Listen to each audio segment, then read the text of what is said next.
that feel good? You're rocking and rolling, man. Yeah, from the very thought of you to Marcus Miller, you know what I mean? Yeah. Stanley Clark, And you all know, all those- that stuff. Wow. And all those hot shots. And all those hot shots. I'm truly amazed how the bass feels. It's, I put new strings on it. We kept the old strings, okay. but because of the new tuning machines, they just didn't. The strings didn't That's make fun. it. So That's fun. I told everybody here. I said, "Well, Jerry's probably like me. He wants to keep strings. Because once you get them in tune, you hate to put new strings on." The strings on my bass for a couple of years now. Is that right? Yeah. No, once they break it, you go through. It's amazing the different. If I'm playing more of a funk gig, Yeah.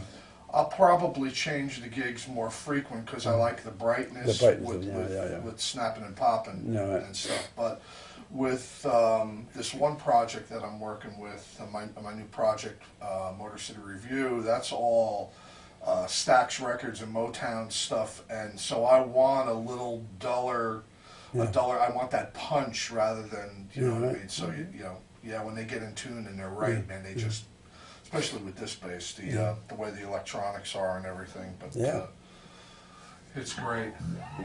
This.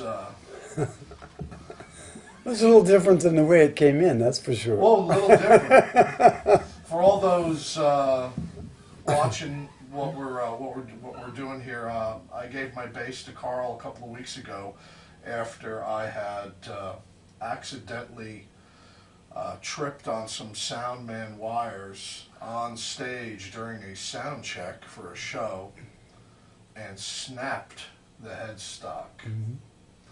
So of course I had a slight heart attack for about 5 minutes and called up my good buddy over here, Carl, and he said, "Oh, well, that's bad, but you know what, bring it up, we'll take a look at it, you know." So I brought it up 2 weeks ago, and he said, "Oh boy, look at that." I've seen worse, though, which he has, you know. Oh, and he told me this story of Stanley Clark's piccolo bass where he snapped the headstock Completely clean off. Oh, yeah. So I felt pretty confident that Carl could do a great job with it. And I would, for all those people viewing this also, if you have a Carl Thompson bass, please don't let anybody else work on it other than Carl, because the basses are always his. He still owns every single one of them. We only buy the right to use them. That's what he told me when I first bought this bass You should back. tell him the story about picking out the wood and all Well, that. when I first bought this bass, well, first of all, it being a greenhorn, this bass is 5/13/1977 is when I received the bass, but I ordered the bass in '76, and if any of you have ordered a bass from Carl, you know that you just don't get it in a week, or 2 weeks, or 2 months, or 7 months. It was, I believe, 13 months, because of his technique for making the necks. And the necks are, is the reason why we pay the money we pay for this bass, because I don't think there's a person on this planet right now that makes a better bass guitar. And I mean that with all my heart, Thank Carl. you, I my really friend. do. I've done a few interviews here and there, and I always give credit to Carl, because I came from playing a Fender. I had a '62 Fender J bass, which was a great bass, but it was like going from a Chevy Malibu to a Maserati. Okay, so and just as fast, the neck and the action, and one of the most important selling points for me, which I'd never realized, was the balance of the bass.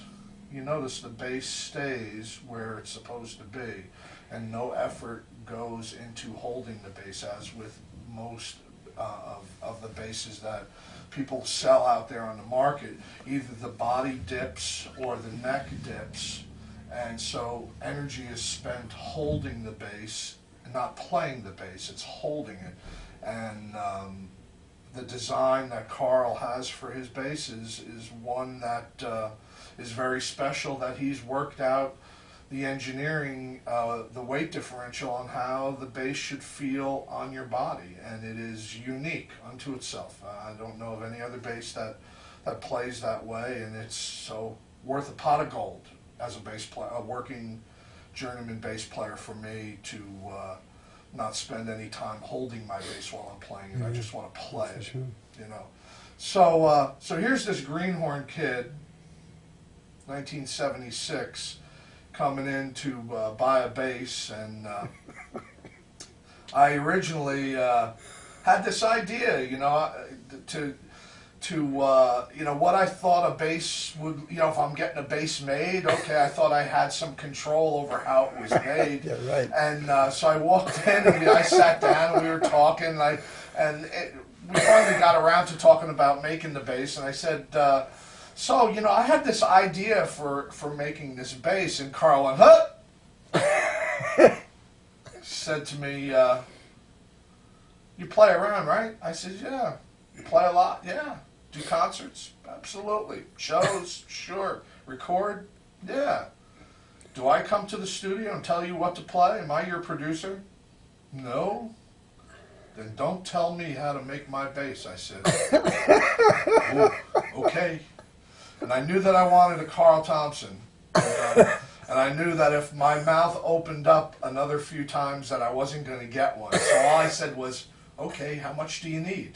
You know? So that's where it started. So we sat around talking for a while, you know, as Carl likes to do, because I think that Carl likes to make basses for, you know, he listens to you and who you are and how you play and what kind of music you play, and I think that information subtly gets made into the bass so that the bass is unique to you.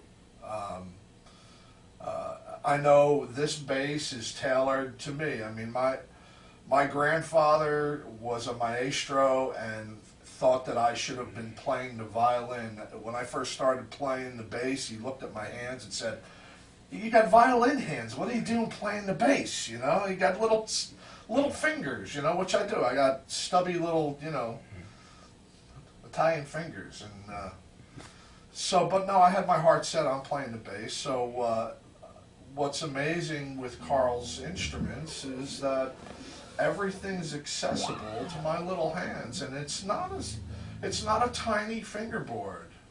It's just the mechanics and the engineering of how he structures the back of the neck, and that's special also, you know.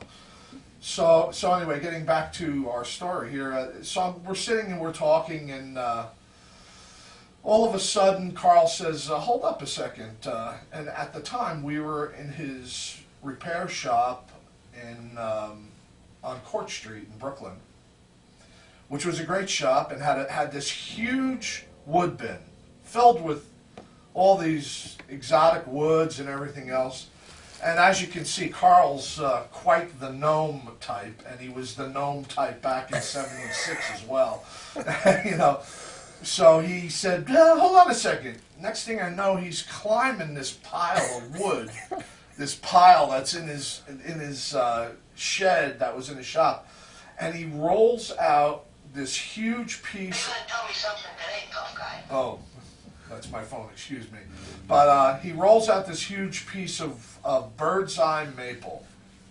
It stood about this high, and it was about, I'd say, a little more than a foot square, had wax on the ends, and he just set it up, walked back and sat down, and we continued talking. Not about the wood, just about music. And Jay, we're talking about, gigging this and playing this music. I never like and all to that. talk about wood. Yeah, well, it's all music. It's not about the basses. That's why the bass is like that. That's exactly right. You know. I tell people all the time, I've done lots of, you know, interviews, and I've done a lot of video here. And one of the things I tell people is, I didn't come from a woodworker's point of view. I came from a musician's point of view. And it didn't feel right. And when people ask me what's the most important thing, well, my first answer is everything is the most important. That's right. But if I was going to name one thing, it would be the math. Where do things go and how do they fit? People keep talking about sound all the time, and I never discuss that because I figure if you want to get a good sound, you do what this man does. You sit down and practice. You want to get a good sound, you learn how to play the instrument, and don't be kidding yourself that if you get this pickup or this speaker and you get this knob and you get that, that's going to make the difference. The difference is you sit your butt down and put the time in. And the instrument enhances Right. your technique. Oh yeah, right. You don't have the technique. It ain't going to happen. No. As my dad used to say, you can only polish a turd so much. It's still a turd. Yeah. I'm sorry I interrupted you, Joey. You I know, just but want- that's it's very true, and I think when you look at instruments, and I'm going to digress a little bit here.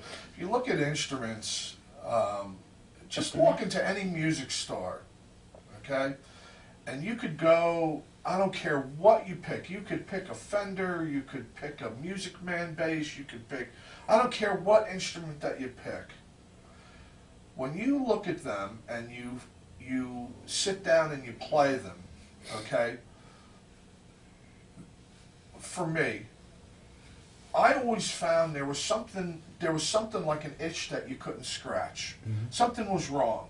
Yeah. And the difference is exactly what Carl said, is that yes, musicians work for guitar and bass manufacturers. They also work for individual luthiers, okay? And they're musicians, but there's a difference between a musician and an artist. And an artist pays attention to the finest of details in his craft, musically first. And I think that Carl's expertise grew out of his understanding as an artist first, luthier second. The luthier part was like, oh, okay, well, this is what makes sense as a musician. I want it to feel like this. How do I make it feel like that? Why doesn't it feel that way? Ask the questions, you know.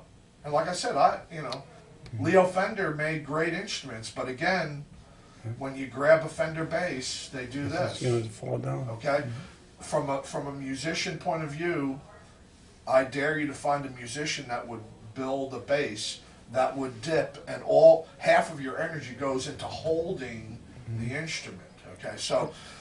And most people actually, most people, they're not aware of it. They're not even aware of it. They're That's not right. aware of it. And one of my old lines, people when I first decided to make the instrument, Russell George, my friend Russell, was around, and Don Payne and Jay Linhart, and all those guys, Jerry Jamad, Chuck Rainey, all these Chuck, guys, yeah. they were all hanging out in my shop, you know. And they were all giving me that, Carl, you crazy? You know, I mean, everybody playing the Fender. I mean, somebody had a Rickenbacker or whatever, you know. I said, "That's not everybody plays them." I said, "It's not. They're okay. But what are you talking about?" I always tell them. I said, "Well, yeah, you guys eat McDonald's hamburgers too. You got used to it. You think that's a hamburger, you know." You know, yeah. That's very true. You come to my No, place, I'll make you a hamburger. that's-